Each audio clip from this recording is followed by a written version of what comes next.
بس رمضان کی سب سے بڑی تیاری کیا ہے کہ اپنے دلوں کو صاف کر لو پہلے سے. جس دل میں نفرت ہو، بغض ہو، کسی کے لیے غصہ ہو، کسی کے لیے کیا کیا جذبے ہوں، دل صاف کرنا. ہمارے گھروں میں روزانہ جھاڑو ہوتا ہے، یہاں مدرسے میں روزانہ صفائی ہوتی کہ نہیں ہوتی؟ کیونکہ دنیا کی اصل گندگی ہے تو جھاڑو ہاتھ سے نہیں چھوٹ سکتا. حرم شریف میں دیکھا کیسے چاروں طرف خدام پھر رہے ہوتے ہیں برش لے کر، تو دل پہ غبار ایسے آتا ہے جیسے صحن میں غبار آتا ہے. دل پہ گندگی ایسے آتی ہے جیسے صحن میں آتی ہے. تو ہم نے نظام بنایا ہوا ہے، لوگ وہ کر رہے ہیں، وہ روزانہ جھاڑو دیتے ہیں. تمہارا دل ایک آنگن ہے، ایک صحن ہے، اس میں بغض، نفرت، حسد، پتہ نہیں کیا کیا گندگیاں آئیں گی اور آتی رہیں گی. بچوں ایک کام کرو، جھاڑو پکڑ لو، صاف. یا اللہ معاملہ تجھ سے کرنا ہے، لوگوں سے نہیں. کسی نے برا کہا، کسی نے غیبت کی، کسی نے گالی دی، کسی نے دھکا دیا، کسی نے حق مارا، کسی نے کچھ کیا. یا اللہ تیرے سے میں نے اپنے دل کو سب سے صاف کیا، میں نے اپنے دل کو سب سے صاف کیا. یہ اتنی بڑی عبادت ہے کہ بڑے بڑے نفلوں والے، تہجد والے، حج عمرے روزے والے تمہیں نہیں پکڑ سکے، کیونکہ اس کا کرنے والا دنیا میں کوئی نہیں. نفل پڑھنے والے تو بے شمار ہیں، عمرے کرنے والے بے شمار ہیں، علماء بے شمار ہیں، حاجی بے شمار ہیں، سخاوت کرنے والے بے شمار ہیں، لیکن اس ٹکڑے کو صاف کرنے والا لاکھوں میں ایک بھی نہیں. مشکل کام، آپ یہ سیکھ لیں، صاف صاف صاف. یہ رمضان کی سب سے بڑی تیاری اور علم کو حاصل کرنے کی سب سے بڑی چابی ہے کہ اپنے دل کو کھلا کرنا. کوئی چیز خالی ہوگی تو کچھ آئے گا. جس دل میں بغض بھرا ہو، نفرت بھری ہو، حسد بھرا ہو، کینہ بھرا ہو، اس میں خاک آئے گا، اس میں تو علم کی ایک کرن بھی نہیں آئے گی. اس زبان سے چاہے جتنے مرضی موتی بکھیرے، دل اس کا اندھا ہوگا. لا تعمى الابصار ولكن تعمى القلوب التي في الصدور. یہ آنکھوں سے اندھے نہیں، دل سے اندھے. تو بچوں اپنے دل کو صاف کرنا. وہ کتنی مشہور حدیث ہے، آپ نے کہا اس دروازے سے ایک جنتی آ رہا، تو ایک انصاری صحابی داخل ہوئے، جوتا ہاتھ میں، داڑھی میں وضو کا پانی. اگلے دن اس دروازے سے ایک جنتی آ رہا ہے، تو ایک صحابی آئے، ہاتھ میں جوتا، داڑھی میں وضو کا پانی. وہی صحابی اگلے دن اس دروازے سے ایک جنتی آ رہا ہے، تو وہی صحابی 3 دن جنت کی بشارت لی. اس صحابہ کی جماعت میں ایک شخص ہیں جن کا نام ہے عبداللہ بن عمرو بن عاص. ان سے بڑا عبادت گزار صحابہ میں کوئی نہیں تھا، نہ سابقین میں، نہ متاخرین میں، نہ پہلوں میں نہ بعد والوں میں. ان کی عبادت کیا تھی؟ ساری رات جاگنا، سارے دن کا روزہ، اور ایک ختم قرآن صبح سے شام. اتنی اللہ نے طاقت دی تھی. پھر وہ غلوب والی بات آ گئی، ایکسٹریم ہونے والی بات آ گئی. ان کی شادی والی رات حجلہ عروسی میں داخل ہو رہے ہیں، دلہن کے کمرے میں داخل ہو رہے ہیں، اور مصلی بچھا کے اللہ اکبر، وہ دے نفل. ان کی بیگم نے دیکھا تو وہ بھی خیر کا زمانہ تھا، انہوں نے بھی وضو کیا اور پیچھے مصلی بچھا کے وہ بھی فجر تک نفل پڑھتے رہے. صبح ہوئی تو حضرت عمرو بن عاص رضی اللہ عنہ نے پوچھا بیٹی رات کیسی گزری؟ کہا جی ماشاءاللہ آپ کے بیٹے تو بڑا عبادت گزار ہیں، ساری رات نفلوں میں ہی گزری. تو وہ ان کو شکایت کر دی. حضرت عمرو بن عاص کو اتنا غصہ چڑھا، بیٹے کو تو کچھ نہیں کہا، کتنی حکمت کی بات ہے.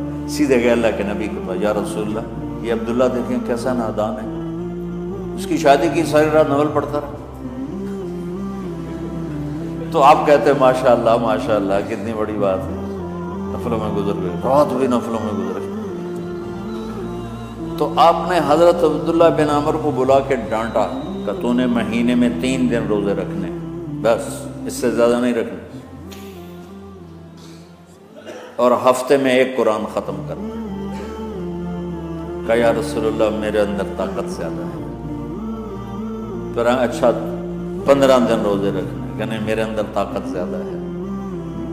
آپ اس کو تھوڑا تھوڑا کر کے گھٹاتے رہے، اور وہ ہر دفعہ نہیں یا رسول اللہ میرے اندر طاقت زیادہ ہے۔ تو آخر میں آپ نے کہا اچھا چلو صوم داؤدی پہ آ جاؤ، 1 دن روزہ رکھو، 1 دن افطار کرو، اور 3 دن سے پہلے قرآن ختم نہیں کرنا۔ تو آپ نے اس کو پیچھے کیا۔ یہ بیٹھے تھے اس محفل میں، ان کے دل میں آیا کیا یہ بزرگ مجھ سے زیادہ عبادت کرتا ہوں؟ رات میں ساری جاگتا ہوں، دن روزہ رکھتا ہوں، 1 ختم کرتا ہوں، تو جنت کی بشارت تو مجھے ملنی چاہیے تھی، ان کو کیسے مل رہی؟ یہ کسی کتاب میں نہیں لکھا کہ یہ ان کا جذبہ تھا، لیکن جو کہ میں ان کی سیرت کو جانتا ہوں تو مجھے خیال آتا ہے کہ ان کی نفسیات میں یہ بات آئی ہوگی، چونکہ صرف انہی کو خیال آیا کہ میں جا کے دیکھتا ہوں کہ یہ بزرگ کیا کرتے ہیں۔ تو ان کے پاس پہنچ گئے، چاچا ذرا، وہ ادھیڑ عمر تھے، چاچا وہ میرے ابا تھوڑے ناراض ہیں، تو کچھ دن آپ کے پاس گزارنا کا، بیٹا بسم اللہ آ جاؤ۔ اب رات ہوتے ہی عشاء کی نماز پڑھ کے انہوں نے جلدی سے چادر اوپر لی اور یوں سراغ کر کے ان چاچے کو دیکھنے لگے کہ اب یہ کیا ساری رات سجدہ کرے گا، اور ساری رات روتے روتے روتے روتے مصلی گیلا ہو جائے گا، یا ساری رات رکوع کرے گا، ساری رات قیام کرے گا، ساری رات قرآن پڑھے گا، اس تصور سے یوں دیکھ لو۔ اور وہ بزرگ صحابی تشریف لائے، سرانے پہ سر رکھا، اللہم بسمک اموت و احیا، ہو گئے۔ اب یہ دیکھ رہے ہیں ابھی اٹھیں گے، ابھی اٹھیں گے، ابھی اٹھیں گے، فجر کی اذان پہ اٹھے۔ اب یہ تو حیران پریشان ہو گئے، یہ کیا؟ اس زمانے میں تو منافق تہجد نہیں چھوڑتے تھے ڈر کے مارے کہ پتہ نہ چل جائے ہمارے کفر کا۔ تو یہ چاچا جنت بھی لے گیا تو ستا بھی پیا، کہ چلو کل دیکھوں گا۔ اگلی رات پھر چادر سر پہ کر کے اور یوں سوراخ کر کے لیٹے ہوئے اور دیکھ رہے۔ چاچا پھر تشریف لے اور سرانے پہ سر رکھا، اللہم بسمک اموت و احیا، ہو گئے۔ فجر کی اذان پہ اٹھے، یہ اور پریشان ہو گئے کہ میرا نبی کا فرمان تو سچا ہے، اس میں تو شک بھی کفر ہے، لیکن عمل کیا ہے جس پر اس کو جنت کی بشارت ملی؟ 2 رکعت نفل بھی نہیں۔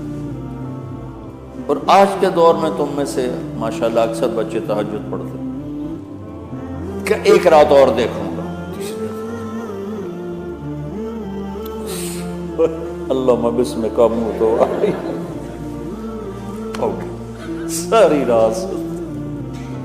تو تیسری رات پھٹ پڑے عبداللہ بن عمر، کہنے لگے چاچا میری ابا سے کوئی لڑائی نہیں تھی، 3 دن میں تیرے بارے میں سنتا رہا، جنتی جنتی جنتی۔ میں دیکھنے آیا تھا کہ آپ کیا کرتے ہیں، آپ تو کچھ بھی نہیں کرتے ہو، ساری رات سوتے رہتے، اب کیا کرتے ہو؟ میں نے کہا بیٹا یہی ہے جو تم نے دیکھا ہے۔ اب ان کو سمجھ میں نہیں آ رہا کہ یہ جوڑ کیسے بیٹھا ہوں، ادھر جنت کی بشارت، ادھر ساری رات خراٹے، اب یہ اس میں جوڑ کیسے بیٹھا ہوں، کیونکہ نبی کی بات تو غلط ہو نہیں سکتی۔ تو اب وہ نا ایسے نا بڑے بے دل سے ہو کر واپس مڑے، پتہ نہیں کی چکر ہوئے گی کوئی گل۔ جب وہ دروازے تک پہنچے تو کہنے لگے بیٹا ادھر آنا، واپس آ گئے۔ اب میں تمہیں اصل راز کی بات بتاتا ہوں، کیا ہے؟ تو یہاں ہاتھ رکھا کہ یہ جو دل ہے نا، اس میں کسی انسان کی نفرت نہیں۔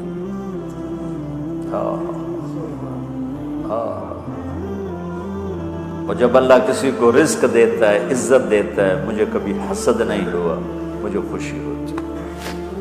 تو عبداللہ بن عمر نے کہنا تھا ہاں یہ بات ہے، نہیں، ہاذا ہوا، اچھل کے کہنے لگے ہاذا ہوا، ہاں ہاں ہاں یہی ہے، یہی ہے، یہی ہے۔ پھر کہنے کہ چاچا پر یہ میرے بس کا نہیں ہے، کون کرے گا یہ؟ اتنے بڑے آدمی ہو کر کہہ رہے ہیں کہ یہ میرے بس کا نہیں۔ تو بچوں، دنیا میں جنتی بننا ہے اور علم اللہ سے لینا ہے تو اسے صاف کرو، سب کی نفرت سے سب۔ اس نے مجھے یہ کیوں کہا، اس نے مجھے یوں کیوں دیکھا، اس نے میرے بارے میں یوں کیوں کہا، اس نے میرے بارے میں یہ کیوں لکھا۔ جس کی تعریف ہوتی میری کتنی برائی ہوتی، صرف تعریف تو نہیں ہوتی، بھرا پڑا سوشل میڈیا مجھے گالیاں۔ اللہ کے فضل سے میرے دل میں ایک ذرے کے برابر کبھی کوئی منفی جذبہ نہیں آیا تو میں دھو کے صاف کر دیتا ہوں، یا اللہ میں نے اپنے دل کو صاف کیا، میرا معاملہ تیرے ساتھ ہے، کسی کے ساتھ نہیں۔ یہی آپ رمضان کی سب سے بڑی تیاری، علم کے حاصل کرنے کا سب سے بڑا ہتھیار آپ کو یہ نہیں ہے کہ تمہیں کتابیں یاد ہو جائیں، تمہیں اشعار یاد ہو جائیں۔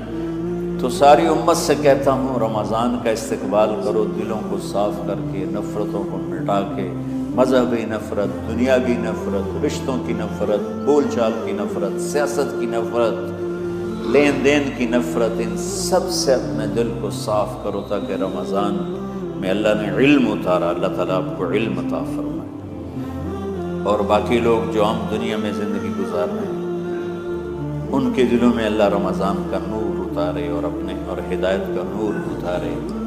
یہ سب سے بڑی تیاری ہے اس کی۔ اور کسی سے گلہ ہے، غصہ ہے، ناراضگی ہے، کسی سے بھولتے نہیں ہو، ابھی سے شعبان آ چکا ہے، آپ شعبان سے رمضان کی تیاری شروع فرما دیتے تھے۔ تو اس کی تیاری کیا ہے؟ وہ دلوں کو صاف کرو، معاف کرو، معافی مانگو، تمہارا قصور نہیں پھر بھی معافی مانگ لو، دلوں کو صاف کرو، اور اللہ سے سخاوت مانگو کہ اللہ کو سخی بھی پسند ہے اور صاف دل والا بھی پسند ہے۔